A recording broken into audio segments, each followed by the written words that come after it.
92.7 big FM पर आप सुन रहे हैं बिग टॉकीज मशहूर फिल्म क्रिटिक और ऑथर भावना सुमाया के साथ। मैं हूं भावना सुमाया और आप सुन रहे हो बिग टॉकीज। हर हफ्ते बिग टॉकीज में हम नई फिल्म के किरदार के साथ बात करते हैं। आज रणबीर कपूर और दीपिका पादुकोण हमारे साथ है और हम उनसे उम्मीद रखते हैं एक ऐसी फिल्म की जिस फिल्म का नाम है तमाशा। वैसे तो हर डायरेक्टर अपने एक्टर्स की तारीफ करते ही रहते हैं, खास तौर पे जब फिल्म रिलीज नहीं हुई है। इम्तियाज अली का ये कहना है कि both of you are such wonderful beautiful people कि अगर आप दोनों ने वेद और तारा के रोल्स के लिए मना किया होता तो शायद इम्तियाज अली ये फिल्म नहीं बनाता। क्या बात है। तो बहुत अच्छा लगता है जब एक इम्तियाज अली जैसे डायरेक्टर जिसको हम कितने रिस्पेक्ट करते हैं, हम कितना पसंद करते हैं उनकी फिल्में, जब वो ऐसा कहते तो हमारे पीठ पर एक थपथपाहट जैसी एक फीलिंग आती है। More than Imtiaz needing us, we need him to tell the stories.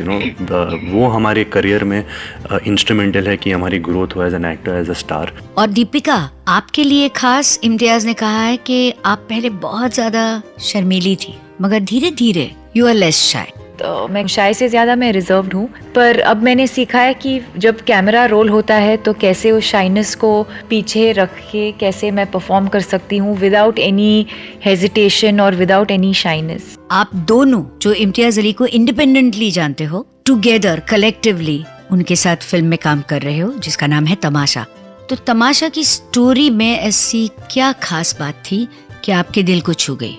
I think जो बहुत छू गई स्टोरी में, पहले तो इम्तियाज़ की हर कहानी, हर किरदार बहुत हिंदुस्तानी होती है। एंड आई थिंक मुझे उन कहानियों का हिस्सा बना मुझे अच्छा लगता है, या मुझे वो एक्टिंग करने में अच्छा लगता है, क्योंकि मैं एक ऐसे किरदार को जी रहा हूँ जो शायद मैं नहीं समझ सकता या मैं अपने लाइफ में कभी जान नहीं पाऊँगा।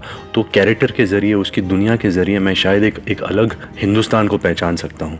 बट आई थिंक ये कहानी में पर्टिकुलरली जो मुझे पसंद आया है और वो है कि हम अपने लाइफ में we should always be the best versions of ourselves. हम क्यों किसी और की ज़िंदगी जीना चाहते हैं? हम एक रेस में भागने की कोशिश करें जहाँ हमें पता भी नहीं कि कौन सी रेस है, कौन फर्स्ट आता है, कौन सेकंड आता है, कहाँ मंजिल है। तो आई थिंक जो तारा आती है वेद की लाइफ में, वो उसको समझाती है या उसको याद दिलाती है कि रुको, खुद को पहचानो, फिर भागो ये रेस। फिर वो रेस में आप फर्स्ट आओगे, जहाँ कभी ना कभी हम किसी और की ज़िंदगी जी रहे हैं। शायद पेरेंट्स का प्रेशर है, शायद समाज का प्रेशर है, स्कूल में प्रेशर है, काम मिलने का प्रेशर है, फिर काम में जो हम कमाते हैं वो प्रमोशन का प्रेशर है, बॉस का प्रेशर है, गर्लफ्रेंड का प्रेशर है, शादी का प्रेशर है। इतने सारे प्रेशर्स होते हैं कि हम जो अंदर से जो हम हैं, जो इंसान है, वो हम भूल जाते हैं वो इंसान को। तो ये कहानी मुझे बहुत रिलेट हुई।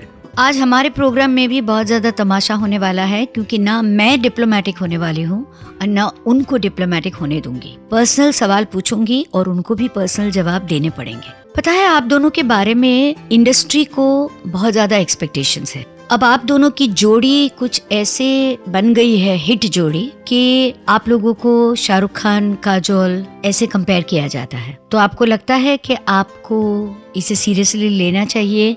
थोड़ा बिलीव नहीं होता, क्योंकि हमने तो सिर्फ 3 फिल्में की हैं और 2.5 फिल्म्स की हैं। और ये जो आप नाम बता रहे हैं लेजेंड्स के, इनकी फिल्में देखकर हम बड़े हुए हैं। हम इनको आइडियलाइज कर रहे हैं। तो शायद हमारे काम में जब हम काम करते हैं, हमारे भी रेफरेंस पॉइंट्स शाहरुख, काजोल या राज कपूर, नरगिस होते हैं।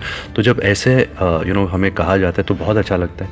लेकिन एक जिम्मेदारी भी होती है कि जिस टोन में हमारा नाम यूज़ किया जा रहा है, सेंटेंस में हमारा नाम यूज़ किया जा रहा है, हम उसके हकदार हो।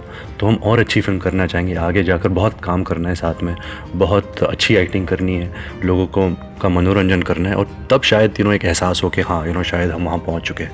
लेकिन अभी तो बहुत ही इमेच्योर तरीके से कहा जा रहा है। दीपिका, आप बताओगे ये सब बातों का कितना ज़्यादा प्रेशर रहता है? प्रेशर तो नहीं लगता है, ऑब्वियसली अच्छा लगता है जब लोग ऐसे कंपैरिजन्स करते हैं या उसी सेंटेंस में हमारा नाम भी लेते हैं, तो ऑफकोर्स बहुत अच्छा लगता है। बट आई थिंक एक थोड़ा सा ऑकवर्डनेस भी लगता है कि इतनी जल्दी हमको ऐसा, मतलब एक कंपैरिजन में हम किया जा रहा है। और हम यही कोशिश करेंगे कि आगे जाके भी हम लोगों को एंटरटेन करेंगे, अच्छी फिल्में करेंगे। एंड रणबीर और मैं, I think we as a pair have been offered a lot of films together, पर हमने कॉन्शियसली वही फिल्मों में काम किया है जहां हमको लगता है कि हम कुछ अच्छा एक मैसेज दे सकते हैं, या जहां पर director you know can do justice to our on screen chemistry or our on screen pairing. तो just for the heck of doing a film हम नहीं करेंगे, हम बहुत ही सिलेक्टिव होंगे क्योंकि पहले भी वैसे ही किया है हमने और आगे जाकर भी हम ऐसे ही काम करेंगे. एक हीरो और हीरोइन जो साथ में करियर की शुरुआत करते हैं, दोस्ती हो जाती है, प्यार भी हो जाता है, बाद में दोनों अपने अपने करियर को फॉलो करते हैं और हीरो की फिल्में नहीं चलती है, हीरोइन की फिल्में सब चलती है, तो क्या दोनों का रिश्ता बदलता है? रणबीर, आपकी पिछली कुछ फिल्में नहीं चली है, maybe because of choices और maybe because of just box office destiny. कितना बुरा लगता है आपको? How stressed do you feel at the moment? I think हर फिल्म से एक प्रेशर होता है क्योंकि फिल्म इज़ एन एक्सपेंसिव मीडियम. बहुत पैसे लगते हैं, बहुत सारे लोगों के पैसे लगते हैं, प्रोड्यूसर्स, एग्जीबिटर्स, डिस्ट्रीब्यूटर्स, समोसा वाला, ऑडियंस पैसे दे के फिल्म देखती है. तो आपका एक जिम्मेदारी होती है कि आप एक अच्छी फिल्म करो, एंटरटेनिंग फिल्म करो. मेरी फिल्में नहीं चली है इसका मतलब ये नहीं है कि मैं अभी जो मेरा तरीका है फिल्म चुनने का वो बदल गया है. आई थिंक जब सक्सेसफुल फिल्म भी होती है तभी भी प्रेशर होता है कि आप फिर से सक्सेसफुल फिल्म कर पाओगे या नहीं कर पाओगे. मेरी खुश नसीबी है कि मेरे पास इतनी सारे निर्देशकों का एक ट्रस्ट है कि वो अभी भी मुझे फिल्म ऑफर करे, वो मेरे साथ काम करना चाह रहे हैं. दीपिका मेरे साथ काम करना चाह रही है. तो आई थिंक जब तक वो है I will feel successful. I think film's fate at the box office doesn't really determine success and failure. Deepika, now an honest question, क्योंकि आपकी सारी फिल्में सुपरहिट रही है, तो एक सेकंड के लिए क्या आपके मन में ये बात आई थी कि रणबीर के साथ इस वक्त काम करना चाहिए या नहीं?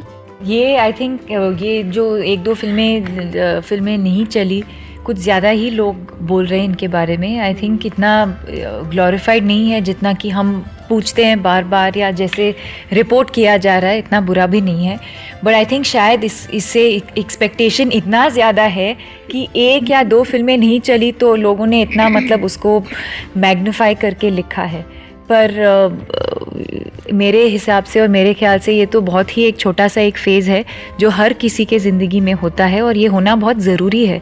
Because then you start valuing जो हमारे पास है या जो था हमारे पास पहले और हमने उस चीज़ को वैल्यू नहीं किया. And yes, may be choice of films, it teaches you so much about your choice of films, किन के साथ आप काम करना चाहते हैं, नहीं करना चाहते हैं, you know what kind of actor you are, आप कैसे किसके साथ काम करना चाहेंगे.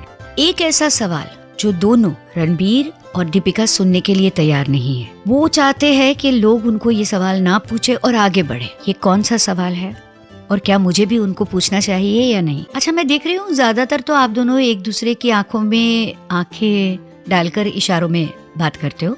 The chemistry is so good कि वर्ड्स की आपको जरूरत नहीं होती. मगर दोनों के साथ मैंने क्योंकि इंटरेक्ट किया है और आप दोनों बहुत कम बोलते हो, सडनली आप दोनों इतनी अच्छी हिंदी कैसे बोलने लगे हो?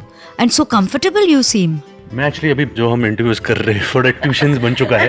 बट ज़्यादातर इम्तियाज़ हम दोनों को कहते हैं कि you know as Indian actors, as people who want to be big stars in the film industry, जो हमारी जो भाषा है, जो लफ्ज़ों के साथ जो रिश्ता होता है वो हमारा नहीं है.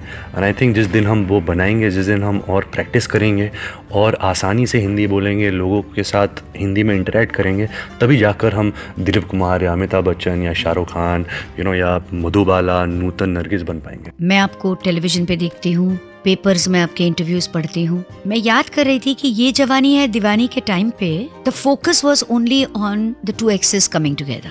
मगर इस बार ऐसा नहीं है. इस बार फोकस कुछ और है कि रणबीर कपूर और दीपिका पादुकोण, जो अपने आप में मंझे हुए कलाकार है, एक साथ एक रिस्पेक्टेड डायरेक्टर के लिए किस तरह से काम करेंगे. इन्होंने भी बहुत मेहनत की है, मैंने भी किया है. तो सिर्फ रिलेशनशिप को लेकर जब लोग तारीफ़ करते हैं या फिल्म को उस तरह से रेफ़र करते हैं तो बुरा तो नहीं लगता, पर लगता है कि यार वो पर्सनल लाइफ है, ये प्रोफेशनल लाइफ है. पर जैसे आपने कहा, अब जाकर लोग कह रहे हैं कि ये जवानी की जो पेयरिंग थी या ये जवानी में जो दो एक्टर्स ने काम किया, या जैसे आपने कहा अभी कि रणबीर और दीपिका साथ आ रहे हैं, तो ये बहुत अच्छी बात है. क्योंकि और एक्चुअली हमें अच्छा लगा है सुन के. Actually the first one who has asked, otherwise everyone is asking कि कैसे लग रहा है कि आप दोनों फिर से एक्सेप्ट नहीं कर पाते कि दो एक्सेस दोस्त बन सकते हैं और इतना अच्छा काम कर सकते हैं साथ में. और दूसरों के साथ होगा नहीं होगा, होता है नहीं होता है, ये हम नहीं जानते. हमारे साथ हुआ एंड आई थिंक हम दोनों बहुत खुश हैं कि हम उस चीज़ को we have manage to move past that and do good work together. और ऑडियंस भी, मैं आपको बता दूं कि आप दोनों को बार बार साथ देखने के लिए आतुर रहेगी। आमतौर पे जब हम फिल्म का पोस्टर देखते हैं तो कुछ न कुछ कहानी हमारे मन में आ जाती है, मगर इम्तियाज अली इकलौते डायरेक्टर है जिनका फिल्म पोस्टर हमको कभी कहानी की ओर नहीं ले जाता। और इस बार जो टैगलाइन है why always the same story, उसने हमें और भी कंफ्यूज कर दिया है। तो वाज दिस डेलिबरेट? बिल्कुल नहीं। जैसे रामायण की कहानी है, हीर रांझा की कहानी है, लैला मजनू की कहानी है या ट्रॉय की कहानी है, सबकी कहानी मिलजुलती है, सबकी कहानी एक ही होती है। प्यार होता है, कोई कॉन्फ्लिक्ट होता है और शायद वो बिछड़ जाते हैं। तो हम यही बताना चाह रहे हैं कि सब कहानी का एक ही अंत नहीं होता। आप खुद कहानी लिखो, आपकी खुद की कहानी का मजा कुछ और होता है। रणबीर, ऐसे माना जाता है कि the successful love stories are those which are unrequited, यानी जहाँ पे लवर्स आखिर में मिलते नहीं है, जैसे लैला मजनू, हीर रांझा, रोमियो जूलियट। मेरा ये मानना नहीं है। आई फील कि if it's a sad ending then it's not the end, you know, there is lots of more experiences to come. तो मुझे सैड लव स्टोरीज पसंद नहीं है, मुझे हैप्पी लव स्टोरीज पसंद है जिसके एंड में आपको एक अच्छा फीलिंग हो, you go leave the theatre with a smile on your face and a tear in your eye. आपको कोई कहानी छू जाती है तो अच्छा लगता है, और तमाशा वैसी ही कहानी है। दीपिका, आप बताओ, because you can be very analytical when you want to, कि तमाशा देखने के बाद ऑडियंस क्या मैसेज लेकर जाएगी या क्या इमोशन लेकर घर जाएगी? ऑडियंस आई थिंक यही कि जो हम फिल्म से कहना चाहते हैं कि आप वही बनो ज़िंदगी में जो आप बनना चाहते हैं। दूसरों के लिए ज़िंदगी मत जीना, आप वैसे ही जीना जैसे आप चाहते हैं। और कहानी जो है, जैसे मैंने कहा, बहुत ही रिलेटेबल है। ये एक एंटरटेनिंग लव स्टोरी है जो एंड में आपको एक बहुत अच्छा सा फीलिंग महसूस होगा एंड में। रणबीर और दीपिका के साथ बात करना मुझे बहुत अच्छा लगा, और भले ही हम सब इस वक्त तमाशा है, तमाशा कर रहे हैं, ऐसे सब कहे, मगर इम्तियाज अली में मुझे पूरा विश्वास है कि तमाशा जैसे टाइटल की फिल्म में भी वो बहुत बड़ी और गहरी बात कहेंगे। अगले हफ्ते फिर मिलूंगी एक और नई कहानी और कुछ नई किरदार को लेकर। तब तक के लिए सुनते रहिए 92.7 बिग FM। 92.7 बिग FM पर आप सुन रहे हैं बिग टॉकीज, मशहूर फिल्म क्रिटिक और ऑथर भावना सुमाया के साथ।